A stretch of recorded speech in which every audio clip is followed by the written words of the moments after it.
नमस्कार मित्रों, एक अंतरा सिंह प्रियंका नाम की भोजपुरी गायिका है जो बहुत गंदा गंदा गाना गाती है। इसके गंदा गंदा भोजपुरी भाषा में गाना सुनने के बाद लोग भोजपुरी भाषा को बहुत तौहीन करते हैं। इस पे भड़कते हुए एक व्यास है जो कीर्तन और भजन गाती है और कथा प्रसंग गाती है, उषा उड़ान जिसका नाम है। वह भड़कते हुए अंतरा सिंह प्रियंका के पास फोन करके बोली कि अंतरा सिंह प्रियंका, तुम भोजपुरी भाषा में यदि गंदा गंदा गाना गाओगी तो तुम पर मैं केस दर्ज करूंगी और तुमको सबक सिखाऊंगी, क्योंकि भोजपुरी भाषा को तुम बदनाम कर रही हो और बहुत गंदा गंदा गाना गा रही हो। पैसा के लिए तुम्हें समझ में नहीं आता है कि पैसा और प्रतिष्ठा में कितना अंतर होता है।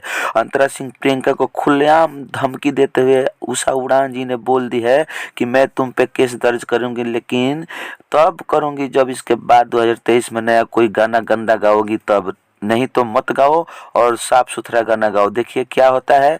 जैसे भी आगे समाचार मिलेगा हम सुनाते रहेंगे। बने रहिए मेरे न्यूज़ चैनल के साथ। धन्यवाद।